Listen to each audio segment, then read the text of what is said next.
It's the start of a process. Every year has its own process. You follow this path, and you hope throughout the course of the year you continue to improve. And it was setting the foundation. I think first and foremost, the guys came in good shape, and that helped. And then the intensity in training was high. So, you know, you train and then you want to put it into practice in the games, and we were able to apply some of the things we're working on to the game. So from that standpoint, it was successful. You've mentioned no injuries. That was also successful. And now this week in Chicago, the 9 days is phase two. We want to continue to build the team as we prepare for the opening game.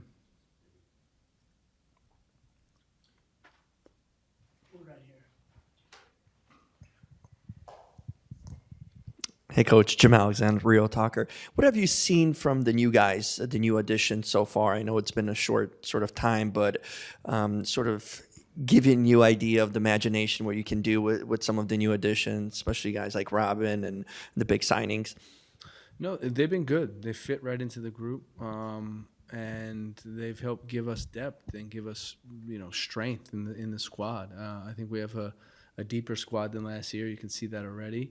And all of the new additions coming in really, improved the level of the team.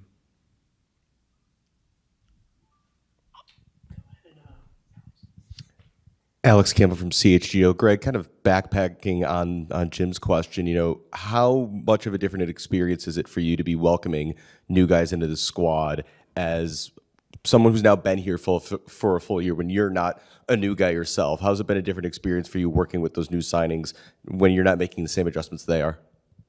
We've seen the continuity in the squad. The players that were here last year and the staff that was here, you can see there's comfort, familiarity with working together. And then when the new guys come in, it's not that many, but when they come in, they seem to pick right up to speed. Whereas last year it was starting from scratch basically. So that has helped, but it also helps the mindset of the group. To have this edge and this intensity, so early on in training is important. Hello, Adam with LMD Media Group.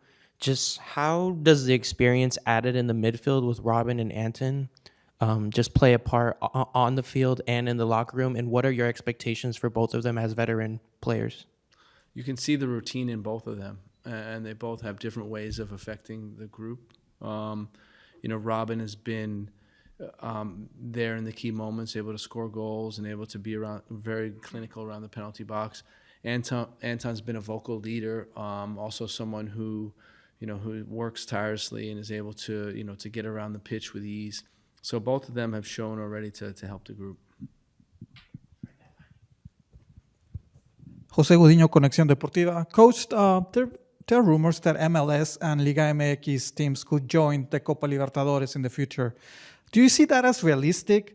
And if it happened, would you view it as a real growth opportunity for the Chicago Fire and obviously for MLS? Yeah, I think first and foremost you have to earn the right to get there. So however you qualify, it means you're winning something or you're doing extremely well. And we'd love to be in that conversation. Right now, we're not there. For us, it's about continuing to build and continue to compete. I think it would be a great opportunity for MLS teams. I think the travel could be an issue, and you just have to work around that. A Wednesday night game in Rio is complicated. But stranger things have happened. For us, we want to be testing ourselves against the best possible teams in the region and then throughout our hemisphere. So it would be nice to think about playing against some of the top teams. Coach Hernan, La Fiera Deportiva. I want to give you two questions. The first one is how you see Chris Mueller and David Poreva, who just came in for injury and being out of the squad. And the second one is probably if they will have the opportunity, because now you have more deep squad and more options to play in the midfield. It's great when you can welcome players back into the group, training and competing. And Chris and David are two examples of guys that have had a tough 2025. and now they're back training with the team, and it's up to them to see how far they can go. We know that they've been helping us so far, and it'll be interesting to see how they continue to do so. Teresa Limon from Chicago Fire Radio in Spanish. Coach Gregg Berhalter, what balance were you most intentionally about when you were trying to build this squad for 2026? I think we needed some maturity in the team. We wanted to bring players in that could add to that experience level. We wanted some high potential players. We wanted players that can help the squad immediately. We knew we were going to have to get better defensively, so players that can help us improve defensively. And then, when we lost Guti, we lost 10 goals, right? So it's how do you replace that 10-goal production? So, looking at all those factors was important. And lastly, we wanted to create competition in each position. We thought it's very important for players to have to compete against their teammates to get on the field. And we think that competition will makes the squad stronger. Two more questions in the room. So Liz. Hi, Coach. Liz Jimenez from La Grande 107.9 I would like to hear your opinion about Guti. You lost a man that it was on your 11th starter or also as a change. Who will take that place now? And if you can tell me more, any comment about this moment that is leaving Guti now in Liga MX with Chivas and the Mexican national team? We always thought that Guti was ready to take the next step. He's been at the club for 16 years, a long time. He's done an amazing service to this club. He's always going to be welcome at this club. But in terms of the stimulus and the growth that he needs to continue on his career, we thought it was a good idea to pursue a different environment. And you see how well he's doing, and he got a call up to the Mexican national team, and congratulations for that. And for us, I think it's a win-win for everyone. So he's at a different level now where he's just having to prove himself. And we got funds that enabled us to bring in players like Anton and Robin and Bokazi. So it was a great, I think, transaction for everyone. Alex. So Greg, last year, you talk about the goals for last season and coming in, and it was, the team hasn't made the playoffs in 7 years, and obviously that's the big, kind of bulletin board sort of thing. How is this preseason different than last one, given that this team has expectations on it, both internally and from what other teams around the league are going to expect when they play you guys, as compared to maybe where you were a year ago? Yeah, I think that's exactly it. It's how do we improve on everything from last year, and start to be in the conversation of a consistent playoff team. And for us, we have high aspirations. And year two is no different. We want to continue to improve throughout the year. We want to compete to win every single game.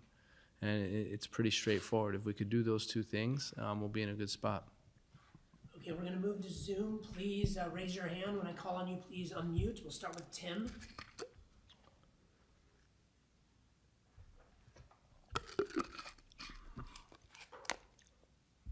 The new players that have been brought in. One that was brought in last year that we didn't get a chance to see on the pitch was Victor Radojevic. He also, hasn't been able to join the team in the first two preseason games. So, when is he going to be expected to be able to take those first minutes, either in MLS competition or preseason with the team? He's working hard, and there was a little complication with the procedure he had. He had a couple setbacks. We've had to take a step back, reassess, make sure that we can strengthen and prepare him, for the workload. And it's been frustrating for everybody, none more so than him. And he's working, doing everything he can, to get back on the field and join us. Anyone else on Zoom? Alex. Hey, Coach, you can hear me? I can. Hey, Alex. Hey, how's it going? Good? Good. Thank you. Awesome. I'd love to ask about two players who are not signed but who are with you at the first phase of preseason. Jack Sandmeyer, what your first impressions were of him and what your expectations are going to be where he's going to be on the field this year. And then also Hugo Berg, what the experience was for him to be with the first team in training camp. I think both of those players did really well. You know, Jack, it's interesting to see, you know, he's a competitor. He's great on set pieces. He's aerially dominant. You know, getting up to speed with the pro game. He adapted pretty well. With Hugo, you know, he's a young player, big potential. And, you know, it was fun seeing him navigate through a preseason with the fitness demands and the intensity of training. But they both did fine.